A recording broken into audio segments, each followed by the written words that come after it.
My fellow Americans, I am General Jason James Rhodes.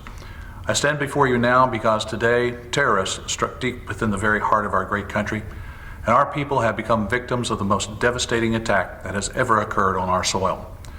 Nuclear devices have been detonated in the cities of Atlanta, Chicago, Los Angeles, Dallas. A fifth bomb was detonated in the very heart of our nation's capital, Washington, D.C. The destruction is widespread. The number of casualties is unknown. Services have been disrupted and radiation levels continue to rise. The bomb detonated in Washington, D.C. coincided with a presidential address of the joint session of Congress. The whole of Washington, D.C. has been destroyed. With the president at the time were the members of both the House and the Senate, the vice president, all the members of the cabinet, the joint chiefs of staff, members of the Supreme Court, and most senior members of the executive branch. There are no survivors. I tell you this not to alarm you, but to impress on you the seriousness of our current situation.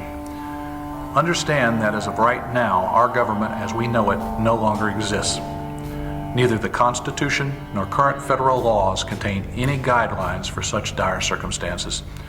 Previous leaders never imagined that the total destruction of our government would or ever could occur. To continue without any form of government would be national suicide.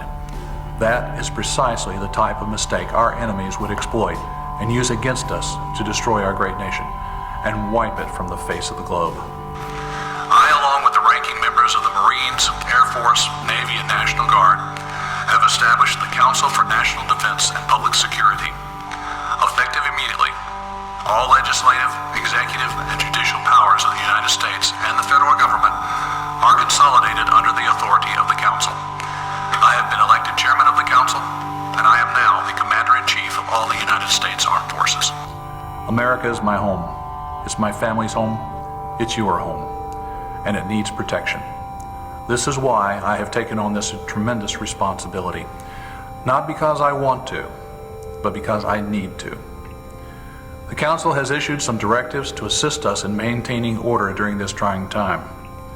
First, you and your families are to stay in your homes. Does this make you prisoners of the military? Absolutely not. As we speak, elite military forces are working in conjunction with local law enforcement officials to secure all populated areas unaffected by the blasts. Those of you in areas where communications and power are still available, please visit the website being displayed on your screen. You will be able to communicate directly with the Armed Services Liaison Center in your area, and any supplies you need will be delivered to your home. Second, all businesses, schools, and other public institutions are to be closed and remain closed until further notice. We know this will be inconvenient and even painful in the short term. In the long term, public security must be established and guaranteed before we can start returning to our normal lives and the way things ought to be. Third, state governments will retain their sovereign powers and control over various state, domestic, social matters which are regulated to them by their constitutions. This shall be true in all cases except in the cases of law enforcement and civil safety. Fourth, I am personally overseeing guidelines for the securing of our borders, including all airports, highways, railroads, and seaports. Rest assured, my fellow citizens, I have taken steps to make sure that any terrorist within our borders will have no place to run or hide. By the grace of Almighty God, we are still here. We will defend our country. We will fight to our last breath for our very way of life.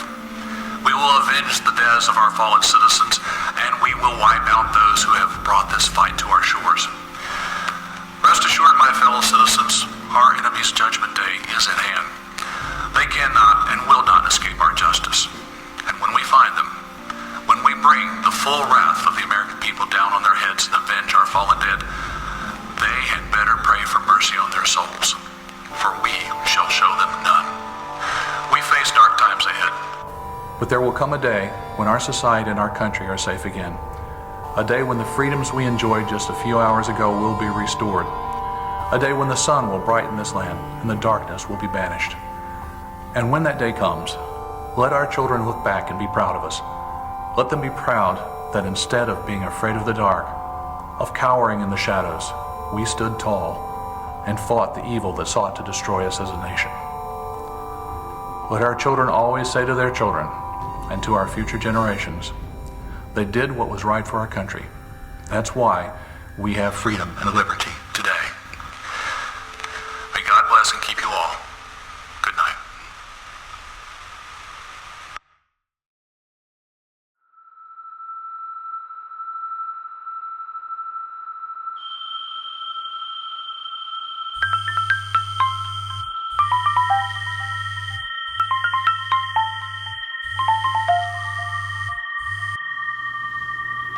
Okay, this is it. What do we do?